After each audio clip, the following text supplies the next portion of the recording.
You got Lance Lynn coming back. Tim Anderson's coming back. The guy that replaced Tim Anderson and Danny Mendick is getting high praise on this show right now.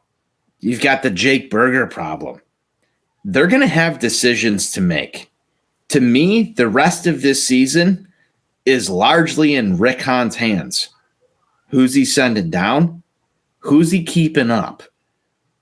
If we want to be serious here for a second, we talked about the crooked numbers. The White Sox won this game. I don't know if we're going to get back to it or not because I feel like this is the most important topic to talk about. The roster construction through the rest of this season is going to determine how the White Sox finish and how they set themselves up for October. Your rotation's finally taking shape. Can Joe Kelly get fucking healthy for your bullpen so that you have Graveman and Kelly setting up Liam Hendricks against a bunch of teams that you can beat on a nightly basis? Should beat, can beat. I want an ALCS appearance this year. I know you guys do as well. I don't know if you're going to win the World Series. I think you guys know as well as I do. Whoever gets hot for 2 weeks in October is going to take it home. That's what you have to do, and you have to give yourself a shot to get there. But it's going to largely remain on how do you get Jake Berger in the lineup when you have Eloy Jimenez, AJ Pollock, Adam Engel? How do you maneuver all of these things Andrew Vaughn. Andrew Vaughn is actually, Sean, the key that I wanted to talk about here. Because if Jake Berger's swinging a hotter bat than Andrew Vaughn and Eloy's back, how do you make that happen? How do you get there if Danny Mendick has proved himself to be your starting second baseman? You are literally a starting second baseman away because we've got to make the right decisions here with the bats and the defense.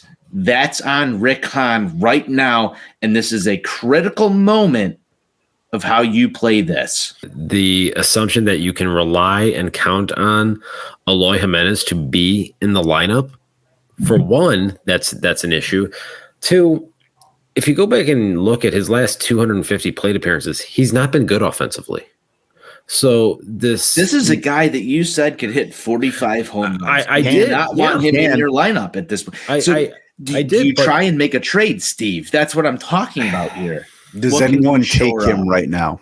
There's no value there right now. The fact that besides his contract, I think his contract is valuable. You're selling. So can you shut him down for the rest of the year? Is shutting Eloy Jimenez down for the rest of the year because you've got these stuff? You're not going to. You have to. What you have to ultimately do is you have to play matchups. You have to mix and match depending on opposition, depending on. Okay, so I'm the biggest Tony La Russa supporter, right? And that's exactly Steve, look. That's exactly so where I was going. Do you trust Anthony? Tony La Russa to do that? If people wanted to go on Twitter today and say the reason that the White Sox line up the way it was is because Rick Hahn or someone in the front office took it out of his hands. If you want to make the real Carlos Pena move, I don't buy that for a fucking minute. I don't either. But Steve, if you that would make someone in management have balls, and none of them have balls. So, Sean, wow, it's Friday night. Let's go, Steve. I'm just saying the real Carlos Pena we traded you move is to get rid of Eloy Jimenez, and that's a fucking screaming hot take coming from me right now. But what are you going to do? I would rather have Andrew Vaughn in this lineup and Jake Berger over Eloy Jimenez just because I know the availability standpoint of Eloy Jimenez is not going to be there. And you can make the same argument for Yohan Moncada. I know it sounds wild and people don't want to hear it, but do they have the balls to do it? And Sean says no already. So I'll toss it back to you guys. Let me know what you think. I mean, look, I've been saying for a couple of weeks now that I believe in the offseason they are going to have to do something bold to shake up this roster group. Yep. Because it is a faulty roster construction. And the problem that they are ultimately going to run into is that you have guys like Moncada, like Eloy, that simply are not living up to the prospect pedigree that has surrounded them. And they have these contracts that simply they're not performing up to. And in Eloy's case, particularly, the availability issue is a significant problem. So you're going to be selling low on a guy like him. So frankly, I don't know what you do. Honestly, the easiest thing to fix this situation would be Jose Abreu retiring at the end of the season. That would make this problem kind of go away. It'd make it easier. It would help significantly. Whether or not that happens, I don't know. That remains to be seen. But if that doesn't, that's happening. But I mean, if that doesn't happen, something is going to have to change, because there is going to have to be a shakeup to some degree of this quote unquote core group that was talked about. And I've used this analogy in recent weeks. You go back and you look at the 2004 Ginger Sox that broke their 86-year curse. When at the trade deadline, when they made the 3-team deal with the Expos and with some other National League team, and they sent fan favorite Nomar Garciaparra packing, and then they brought in Orlando Cabrera to shore up their defense at short. And it was a shock to the system for a lot of people at that time, because people viewed Nomar as the heart and soul of that team. And they went and they shipped him out of town.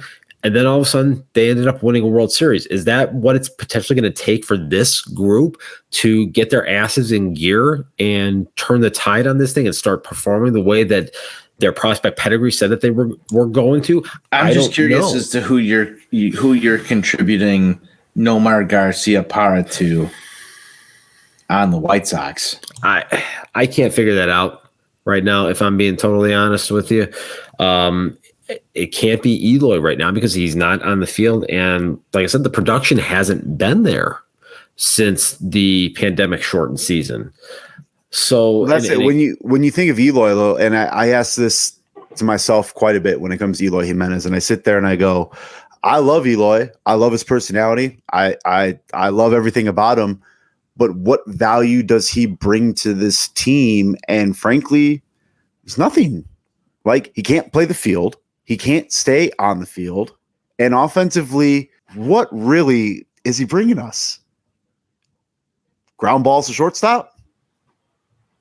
I think your only other name there, Sean, is Yohan Moncada, because it's got to be between one of those two, and I hate saying that, but it has to be. The problem that comes into play then with Moncada is the fact that next season his salary jumps up to $23 million, and the production level does not warrant that payroll obligation. So now, I will say, what if he gets hot here, right? Like, if he gets hot, that could change the calculus a little bit. But if he gets hot, then all of a sudden you want him in the lineup every day. The interesting thing to me here is you have Jake Burger. You want to slot him in at second base. And I guess the real question is, who wins you more ball games? Unproven Danny Mendick, who's hot right now in the middle of June, versus Jake Burger's bat against Yohan Moncada.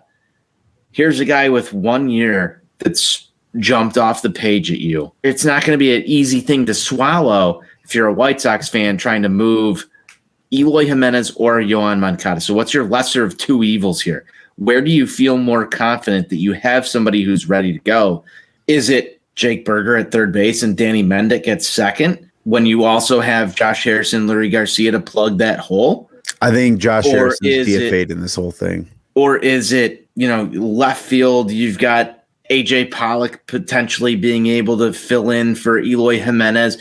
And what's the return is the other thing. What's the value out there on the open market? There's a lot to be evaluated there. But I think this could potentially get very interesting down the stretch here, guys. Like, I really honestly do, because there's a couple of guys that you want to have in your lineup. They've got the pedigree to be there, at least from what they're making on a salary and, what they've been hyped up in the media to be to you as a White Sox fan. And this is all going to come to a head here at the trade deadline.